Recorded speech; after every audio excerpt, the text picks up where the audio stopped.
Hi, my name is Glenn Morgan, and this is We the Governed. And once again, coming back to you talking about how your freedoms and your liberty is never safe when the legislature is in session, and we're down to the last couple weeks.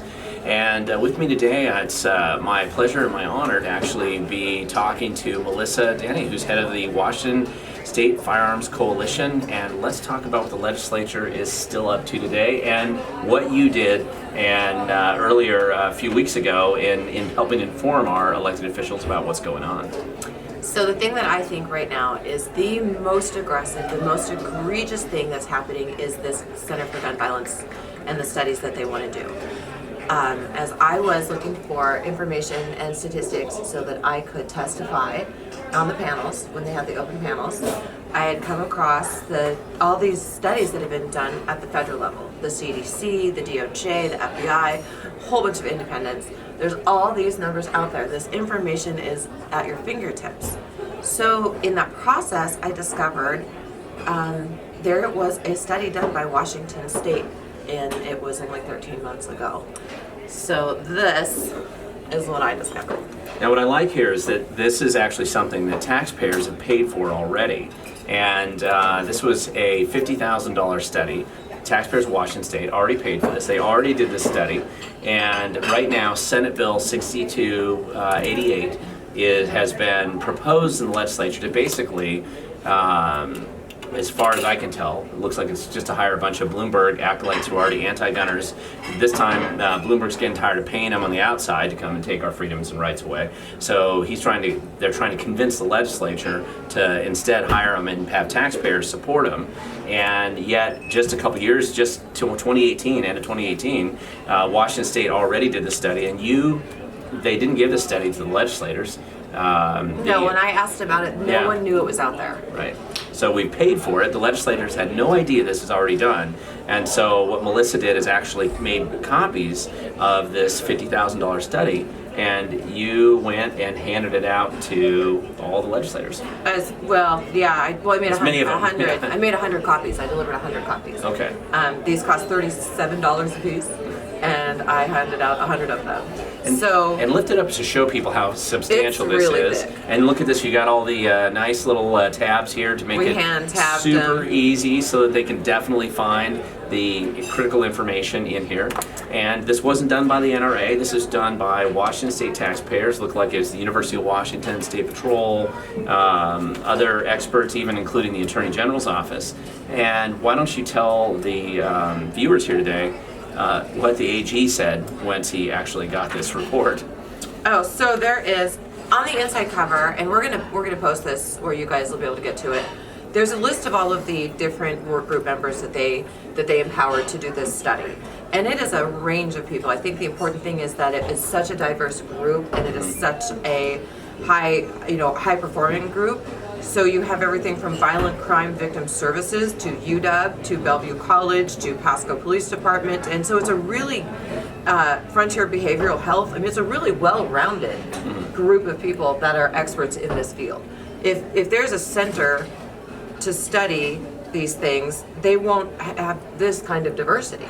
This is a really big group of people that this is where they live. This is their is where their life is. And so despite that, they conduct a study, and it's called the Washington Mass Shooting Work Group here, the study that came out.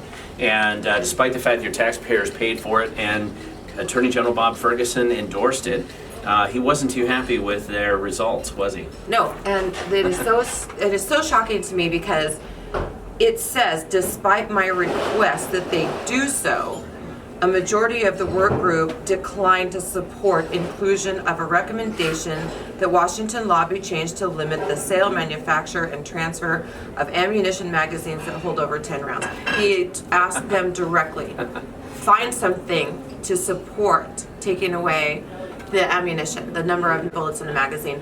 There is nothing in here that says how you're going to get a criminal to not be a criminal. So I'm going to commit murder but I'm going to stop and I'm going to drop off, my magazines that have too many rounds on them before I kill you. Right.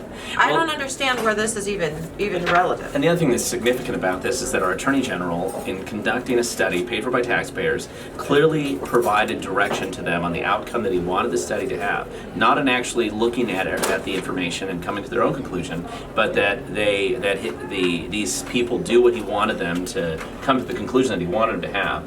And despite that, they actually came to, despite that pressure and the money, they decided that they would actually look at the facts, and they came to the conclusion that was a completely unnecessary requirement.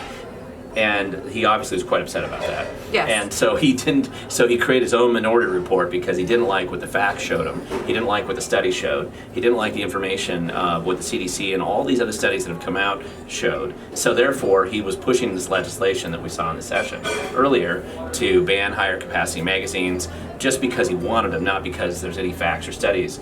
And because of the work that you did, now all the legislators actually got a hold of this information that us as taxpayers paid for. And I'm not certain how many of them are aware that it's in their office, so I would encourage the legislators, please look at this. We have $50,000 already wrapped up in the same study that they're talking about doing that the federal government has done. The federal entities, all the three-letter agencies, that they have tremendous resources behind this.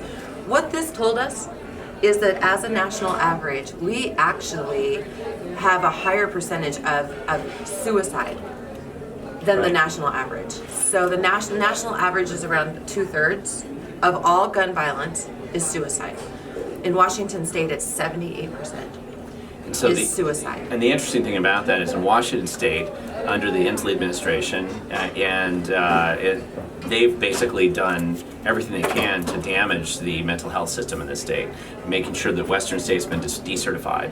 They're not focused on the actual problem. They're trying to come up with a different issue, which is blame the gun owner, prevent people from being able to defend themselves, and take away our freedoms and rights, even those guaranteed in not just the Second Amendment federally, but our own state constitution. And yet their own studies show that that's ineffective. And because of the work that you did, every legislator at least has the opportunity to look at it. And what we're hoping with this video is that the ones who haven't bothered to look at their own report that they approved and that the taxpayers paid for, so they know that this is completely unnecessary, that Senate Bill 6288 is absurd, that it's $623,000 that we don't have to waste over the next biennium, and we don't need to go and hire Bloomberg's minions just to come in and let the taxpayers pay for it. So what do you think, $626,000 or $620,000? What do you think that would do if we were to put it into Western, into the facility that helps people that are mentally unstable? I'd rather see it there for sure. I would also. Yeah. I mean, I think there are opportunities. There is no possibility that someone is going to do harm to another human in their right mind. Human beings are so kind and so considerate. They will give you the last dollar in their wallet, the shirt off their back, the shoes off their feet. I mean, look how they come together in crisis. Look at what happens when a town is flooded, or there's a hurricane, or there's an earthquake, or whatever the case may be. The majority of people are just wonderful. There's nobody that wakes up in their right mind and commits some sort of crime or does bodily harm, much less terminate another person's gift of life, if they're okay in their head. It's not possible. It's not a thing. So we need resources to go towards help in those areas. And suicide, how you can't be in your right mind and commit suicide. There's something wrong. There's if you talk to families of victims, there's depression. There's all kinds of things, and it's hard to help them. And there's no resources to help them. So if anybody out there, if I was going to have a call to action, I think at the end we always like having people, we believe that the future belongs to those who show up. Contact your legislators, contact your state senators, tell them exactly what's wrong with Senate Bill 6288, tell them that it's unnecessary, and point out that they already have the information paid for by taxpayers, who clearly shows that this is just a waste of money and not something that they need to go down and do, and just to take away our freedoms and rights, so that when somebody who is crazy, who is problematic, when they want to come after us, to make it harder for us to defend ourselves. That's the only person that's going to do this. If you're going to change every one of these studies says that there's no anti-firearms legislation that can be brought forward to curb crime.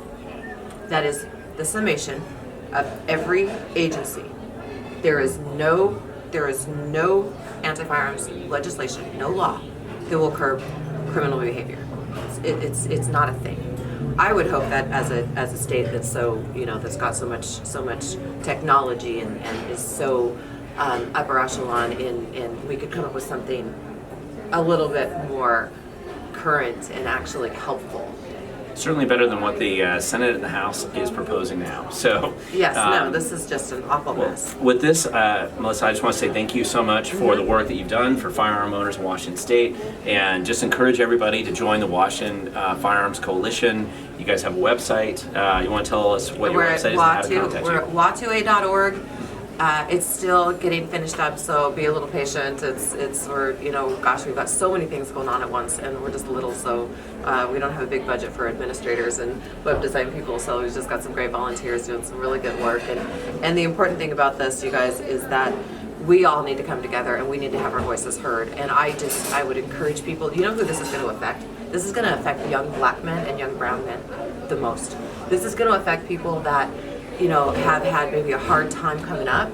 It's going to affect people that maybe are in a poverty level situation who do silly things as young humans. And we know how dumb kids are sometimes, not that there are some great children who do some wonderful things early on, but kids are in a learning phase, and when you don't even have a foundation to make a good decision and you get caught up in something, this is going to get them.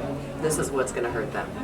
And 6288 is not going to help them at all. Nope. So it's going to break them. Yeah, and so I think that's something that I encourage you, show up, contact your legislators for coming down those last couple weeks. They need to hear from you, and don't run out of steam now. It's going back to the Senate. It is. We forgot that part. Oh yeah, that's right. Yep. This morning, which is February 28th, it came out of the committee. It came out with some amendments. It's going back to the Senate. Mm-hmm. The important thing is it's going back to the Senate, and we can encourage our senators to stop it. Yep. Stop it before it gets any further. We actually have a couple more days. So that's why we need everybody to get involved, and we need to get involved now, and we get those letters written and those phone calls made. That's the value in that. And with that, thank you so much for watching, and until next time. Thanks, guys.